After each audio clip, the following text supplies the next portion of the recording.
राधे राधे। जय श्री कृष्ण।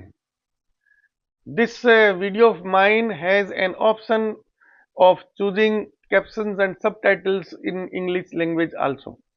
तो मित्रों, अपनी आध्यात्मिक यात्रा का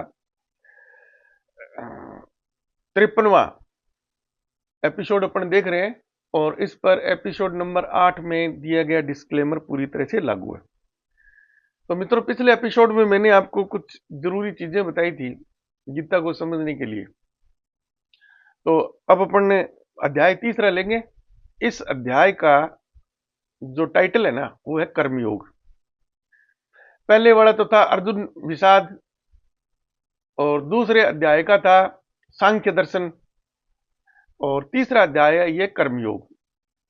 तो इसको अपन छोटा सा ही अध्याय है ये, तो एक एक संस्कृत के श्लोक के हिसाब से अपन चलेंगे ताकि तभी आप इससे कुछ अर्थ निकाल पाएंगे और तभी मैं आपको समझा पाऊंगा।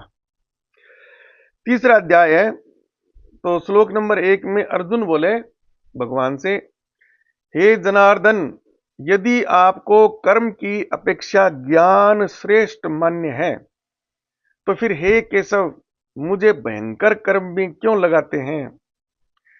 आप मिले हुए से वचनों से मेरी बुद्धि को मानो मोहित कर रहे हैं, इसलिए उस एक बात को निश्चित करके कहिए जिससे मैं कल्याण को प्राप्त हो जाऊं। तो अर्जुन कृष्ण भगवान से ये पूछते हैं कि पिछले 2 अध्यायों में आपने ज्ञान योग और कर्म योग दोनों को ही आपने महत्वपूर्ण बताया, दोनों से ही परमात्मा का साक्षात्कार होता है। तो अर्जुन ये पूछ रहे हैं कि आपने ज्ञान योग को ज्यादा महत्ता दी है और कर्म योग को भी आप महत्वपूर्ण मान रहे हो, तो मैं तो फिर भी दुविधा में पड़ गया। तो इन दोनों में से मेरे लिए क्या श्रेष्ठ है? आप तो मेरे को वही बताओ ताकि मेरा भला हो जाए। अब कृष्ण भगवान बोलते हैं उससे, हे निष्पाप, ये अर्जुन की वो है उपाधियां हैं, कृष्ण भगवान अलग अलग तरह से उसको संबोधित करते हैं। इस लोक में 2 प्रकार की निष्ठा मेरे द्वारा पहले कही गई है। निष्ठा का मतलब पूर्ण विश्वास, ठीक है ना? और ये ज्ञान को भी वो करता है। परम ज्ञान की स्थिति में आदमी क्या है कि पूर्ण निष्ठा पूर्ण हो जाता है। पहले कही गई है उनमें से सांख्य योगियों की निष्ठा तो ज्ञान योग से है। ज्ञान योग को कृष्ण भगवान ने सांख्य योग उसके लिए सबसे उत्तम उस समय काल के हिसाब से माना था।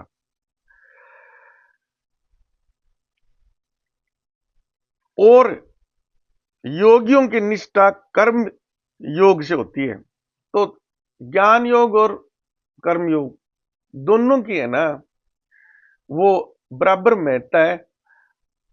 मनुष्य ने तो कर्मों का आरंभ किए बिना निष्कर्मकता को यानी योगी निष्ठा को प्राप्त होता है और न केवल त्याग मात्र से सिद्धि यानी सांख्य निष्ठ को ही प्राप्त होता है। निसंदेह कोई भी मनुष्य किसी भी काल में क्षण मात्र भी बिना कर्म किए नहीं रह सकता। ये मानो आप सारा मनुष्य समुदाय प्रकृति जनित गुणों द्वारा परवश हुआ कर्म करने के लिए बाध्य किया जाता है। कृष्ण भगवान कहते हैं भी कर्म से तो कोई बच ही नहीं सकता, कर्म तो करना पड़ता है। आप चाहो तब भी कर्म से निवृत्ति नहीं हो पाती। मैं आपको पहले भी कई उदाहरण दे चुका हूं। निश्चिल होके पड़े रहना ही है ना, उसको अपन ये नहीं कि मैं कोई काम नहीं कर रहा, उसकी चेतना तो जागृत है ना, तो वो भी उसका कर्म है, उसका भी तो फल इसको मिलता है ना। हम किसी के बारे में पड़े पड़े बुरा सोचेंगे, आप सोचते हो उसका फल नहीं मिलेगा आपको? बिल्कुल मिलेगा, 100%। वो जो बुरा सोच रहे हो ना, वो डाटा आपके भी तो फीड हो गया ना। अपन मोबाइल से व्हाट्सएप किसी को भेजते हैं तो एक कॉपी आपके मोबाइल में रहती है ना उसकी, तो वो आपको फिर वो करप्ट करेगा, आपके खुद के विश्लेषण को करप्ट करेगा और आप खाएंगे झटका। साइंस से तो सब चीजें बहुत ही आसान है ना समझना। पुनर्जन्म वगैरह सारा मोबाइल से 1 मिनट में समझा दूं आपको, और मैंने कितनी बार आपको बताया है।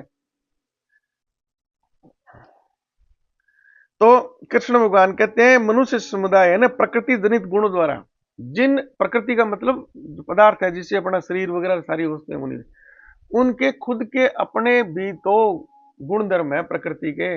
जैसे हमारा जो शरीर है, इसकी ज्ञानेंद्रिय है, जैसे स्वर्णेंद्रिय है तो आपको म्यूजिक अच्छा लगता है, तो और जैसे कि सुगंध है, नाक द्वारा नासिका से बदबू इत्यादि हम ग्रहण करते हैं। तो ये जो बदबू इत्यादि आदि का ग्रहण करने का जो सेंसर बना हुआ है ना नाक, ये है तो इस प्रकृति से ही निर्मित है ना, एटम से तो बन के हुआ है वो सारी चीजें। तो ये चीजें जब शरीर में हमारी बनावट के साथ में है तो ये तो अपना प्रभाव दिखाएंगे भाई। और ये प्रभाव दिखाएंगे, जैसे खुशबू आ रही है तो आप हाँ बड़ी अच्छी खुशबू है, आप उसी प्रकार का सेंट लगाने का वो करते हैं, बदबू आप दूर भागते हैं वहां से। तो ये हेतु बन गए ना कि कोई काम करने के हेतु बन गए। तो कृष्ण भगवान कहते हैं कि ये जो हमारा जो प्रकृति जनित जो शरीर है, इसके गुण है ना हमें परवश मतलब वश में कर लेते हैं, मतलब काम करने के लिए बाध्य कर देते हैं, विशेष काम करने के लिए।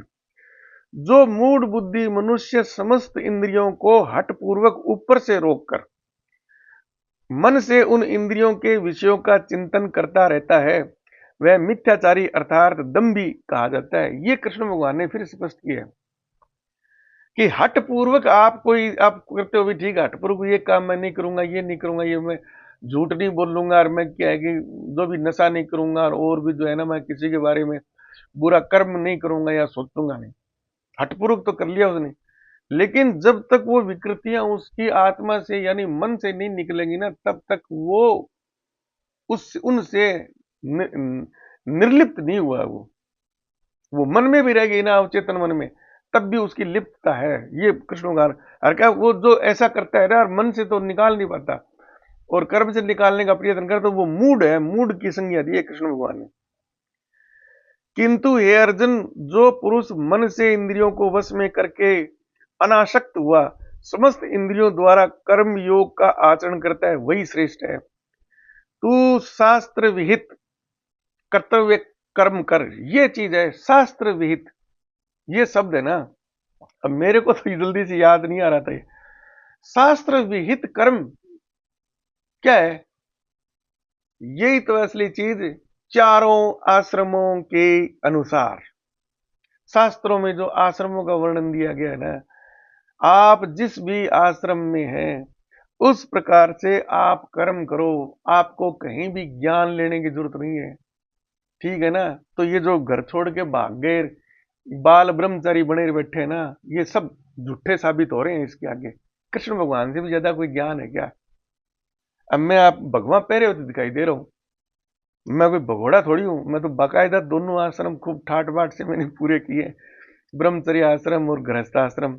अब मैं वानप्रस्थ आश्रम में हूं मैं, और वानप्रस्थ आश्रम में देखो मैं घर पे बैठा हूं ना, मैं भाग के थोड़ी चला गया मैं, है ना। संन्यास आश्रम में मैं प्रयत्न करूंगा घर छोड़ू मैं, ठीक है ना, जहां भी मेरे को अंतिम शरीर त्याग करना है वो जगह मेरे को देखनी है। तो चारों आश्रमों का जो पालन नहीं करता है ना, समझ लो वो बिल्कुल ही परमात्मा का साक्षात्कार कर ही नहीं सकता। ये लोहे की लकीर खींच ले आप। जो भी इस प्रकार के पाखंडी वगैरह आपको मिलते हैं ना, इस प्रकार के जिन्होंने इस प्रकार का कर्म किया और वो बोलते हैं हमने ब्रह्म का ज्ञान प्राप्त कर लिया, उसी वक्त एक ही झटके में ना उससे बोलो कि आप कृष्ण भगवान से भी ज्यादा ज्ञाता हो क्या वेद पुराणों इत्यादि, वो कहेंगे नहीं है। तो कृष्ण भगवान ने कहा है चारों आश्रमों से गुजरना जरूरी है, और किसी के कर्म के फल ही ऐसे हैं कि इस जीवन में उसको मुक्ति नहीं मिलने वाली, मानव योनि में उसका परमात्मा से साक्षात्कार नहीं होना है ना, तो वो पहले ही अकाल मृत्यु मर जाएंगे, बीमारी से मर जाएंगे, एक्सीडेंट से मर जाएंगे, खुद आत्महत्या कर लेते हैं। वो उनका कर्म है। तो सबके भाग्य में थोड़ी है कि जो आज अपन मानव योनि में सबको मोक्ष मिल जाएगी, सबको तो नहीं मिलेगी, सबके कर्म है ही नहीं ऐसे। तो बहुत चीजें एकदम से स्पष्ट की हुई है, सारी चीजें समझने वाले के लिए तो दोबारा गीता पढ़ने की जरूरत ही नहीं। शास्त्र विहित कर्तव्य कर्म कर। अब कृष्ण भगवान अर्जुन से कहते हैं कि तू है ना शास्त्र विहित कर्तव्य कर्म कर, वो अपने आप ही निष्काम हो जाएगा। शास्त्र विहित कर्तव्य क्या था अर्जुन का?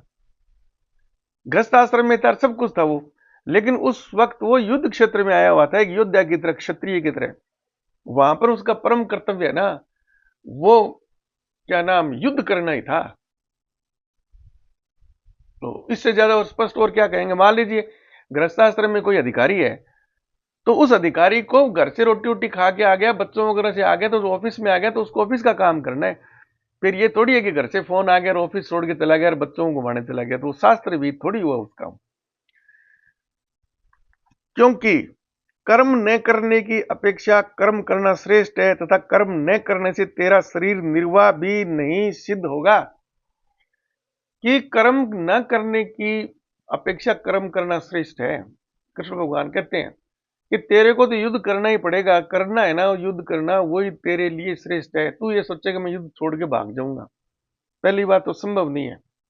और अगर कर्म से भागना अगर मान लिया जाए ना, तो तेरा शरीर निर्वाह भी नहीं होगा। तेरा शरीर निर्वाह होना है ना सिद्ध, ये भी नहीं होगा। कैसे नहीं होगा? सारे कर्म छोड़ छोड़ भाग जाएंगे तो अन्न जो अपन खा रहे हैं वो कौन, कोई किसान ही तो उत्पन्न कर रहा है, ये आप ही उत्पन्न कर रहे हो। गाय का दूध पिया आपने, पिया है तो किसी ने गाय पाली है ना। सारे कर्म से विमुक्त हो जाएंगे तो कहां चलेगा संसार, ये जीवन ही नहीं बचेगा ये। और बच भी नहीं सकते ना। एक हाथ पैर वाले कर्म को आप छोड़ दो, वो पड़ जाओ आप बिस्तर पर, लेकिन मानसिक कर्म तो आपका चालू रहेगा। तो कृष्ण भगवान ने कहा कि अर्जुन को समझाने के लिए बोला है ये, कि कर्म नहीं करने के बजाय तो कर्म करना श्रेष्ठ है। जब कर्म करना श्रेष्ठ है तो अपने बिल्कुल शास्त्र विहित जो कर्म है वो कर। कितनी बार उसको समझा रहे हैं, लेकिन उसके दिमाग में बैठती सी बैठेगी, लास्ट तक मुश्किल से तैयार होएगा वो। यज्ञ के निमित्त किए जाने वाले कर्मों से अतिरिक्त दूसरे कर्मों में लगा हुआ ही ये मनुष्य समुदाय कर्मों से बंधता है।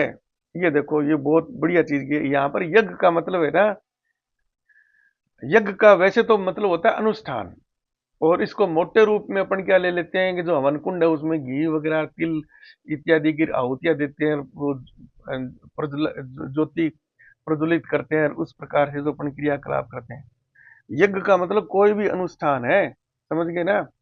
कृषि कार्य करना भी यज्ञ है, और अभी मैं जो बोल रहा हूं आपको प्रवचन दे रहा हूं ये भी यज्ञ है। सब चीजें यज्ञ में बहुत व्यापक शब्द है ये।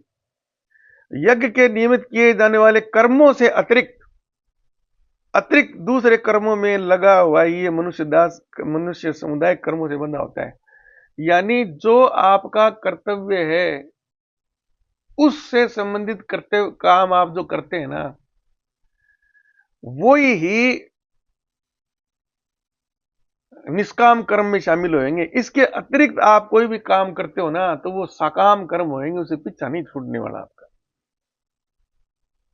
अब ये बात है ना, ये गौर करके समझोगे ना तभी आपको समझ में आएगी।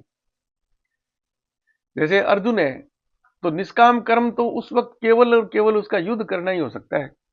अगर युद्ध करके वो भाग गया और भिक्षाटन करता है ना, वो पाप का भागी हो गया वो। क्योंकि उसका अनुष्ठान तो वही हुआ ना, युद्ध क्षत्रिय, वो युद्ध युग के अंदर यज्ञ तो उसका वो है। यज्ञ के अतिरिक्त कोई भी कर्म आप करते हो ना तो वो कर्मों से बंधता है वो। इसलिए है अर्जुन, तू आसक्ति से रहित होकर उस यज्ञ के निमित्त ही भली भांति कर्तव्य कर्म कर। आसक्ति से निर्लिप्त हो जा, युद्ध कर, तू अपने आप ही तरह निष्काम कर्म हो जाएगा।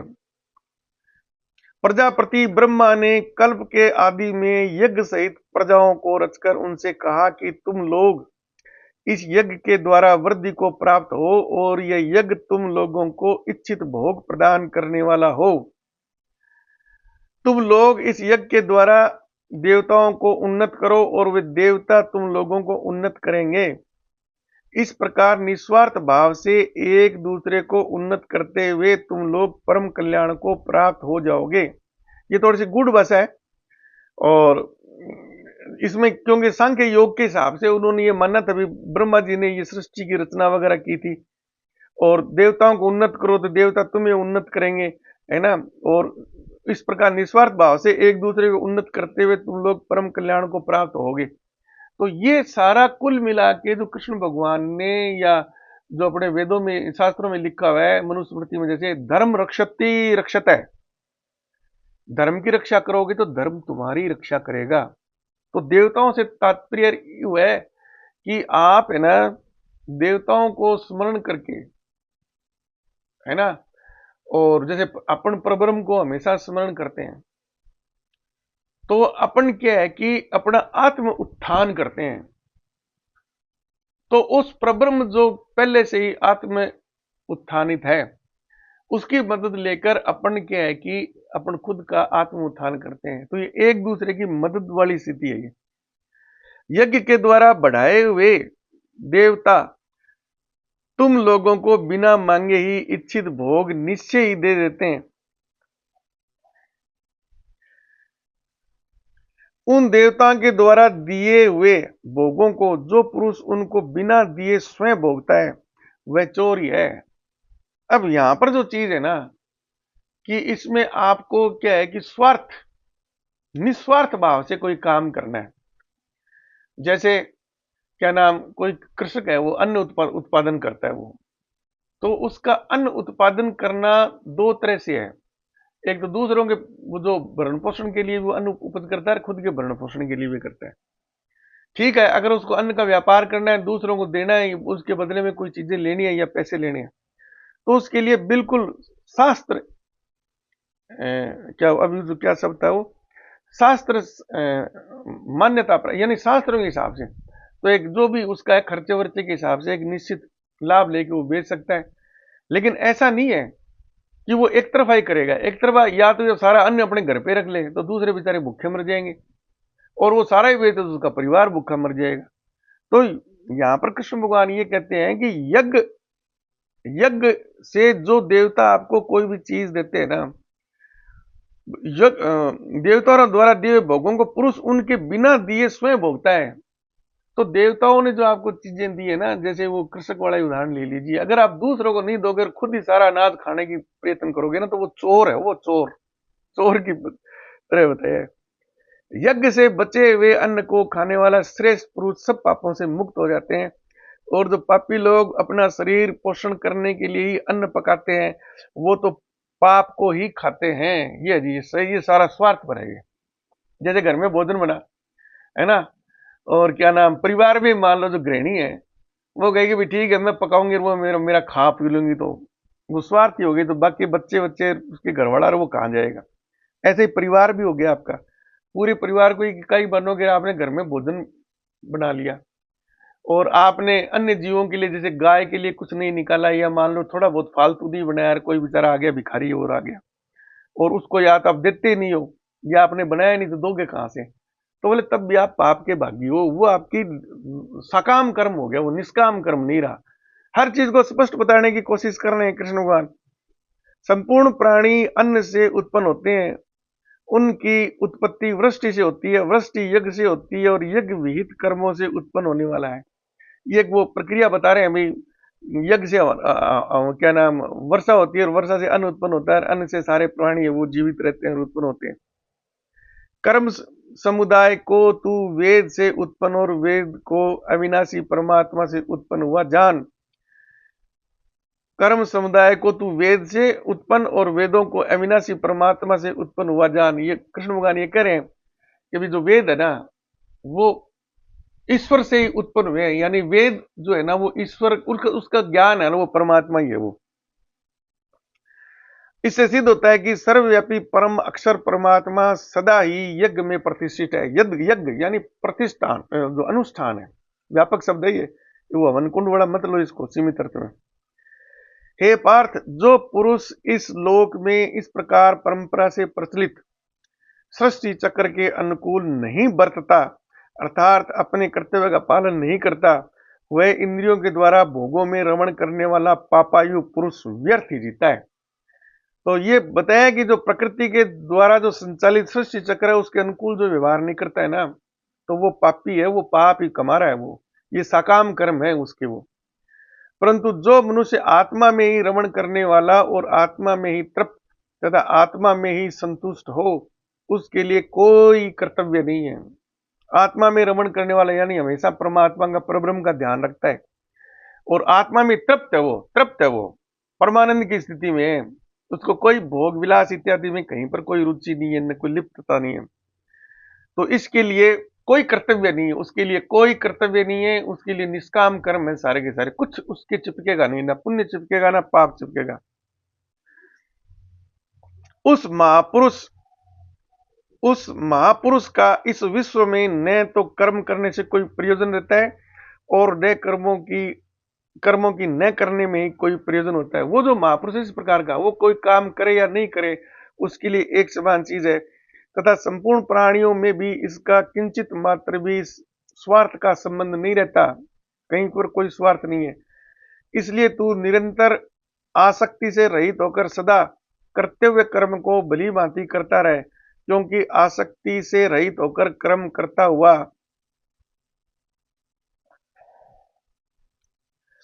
मनुष्य परमात्मा को प्राप्त हो जाता है। जनकादि ज्ञानी जन भी आसक्ति रहित कर्म द्वारा ही परम सिद्धि को प्राप्त हुए थे, है ना। तो ये जो सिद्धि प्राप्त है उनमें से जनक जी का उन्होंने उदाहरण दिया। जनकादि यानी जनक जैसे जो सिद्धि प्राप्त पुरुष थे ना, वो सारे इसी प्रकार आसक्ति रहित कर्म के द्वारा ही सिद्धि को प्राप्त हुए थे। इसके लिए तथा लोक संग्रह को देखते हुए भी तू कर्म करने के ही योग्य है, अर्थात तुझे कर्म करना ही उचित है। तो कृष्ण भगवान ये सारे उदाहरण देकर अंत में अर्जुन से बोलते हैं कि लोक संग्रह को, यानी पीछे से लोक रीति नीति का जो ज्ञान अपने को प्राप्त हुआ है ना, उसको भी देखते हुए, यानी पीछे के इतिहास को भी देखते हुए और इन सब उदाहरणों को देखते हुए ना, तुझे कर्म करना ही उचित है। श्रेष्ठ पुरुष जो जो आचरण करता है, अन्य पुरुष भी वैसा वैसा ही आचरण करते हैं। वह जो कुछ प्रमाण कर देता है, समस्त मनुष्य समुदाय उसके अनुसार बरतने लगता है। तो ये कृष्ण भगवान कहते हैं कि जो भी श्रेष्ठ पुरुष है ना, ये बाकी समुदाय के है, गुरु के रूप में या शिक्षक के रूप में या अपने नेता के रूप में उसको देखते हैं, वैसा ही वो आचरण करते हैं वो।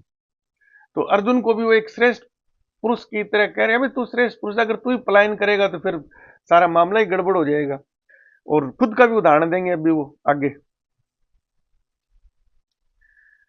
हे अर्जुन, मुझे इन तीनों लोकों में न तो कुछ कर्तव्य है और न कोई भी प्राप्त करने योग्य वस्तु प्राप्त है। तो अब कृष्ण भगवान खुद कहते हैं कि हे अर्जुन, मुझे इन तीन लोकों में कोई कर्तव्य और कोई कर्तव्य नहीं मेरा। मैं खुद साक्षात्कार परम ब्रह्म हूं मैं, और कोई भी प्राप्त करने योग्य वस्तु अप्राप्त है, और ऐसी कोई चीज ही नहीं है जो प्राप्त हो सकती है और जो मुझे प्राप्त नहीं है। तो भी मैं कर्म में ही बरतता हूं।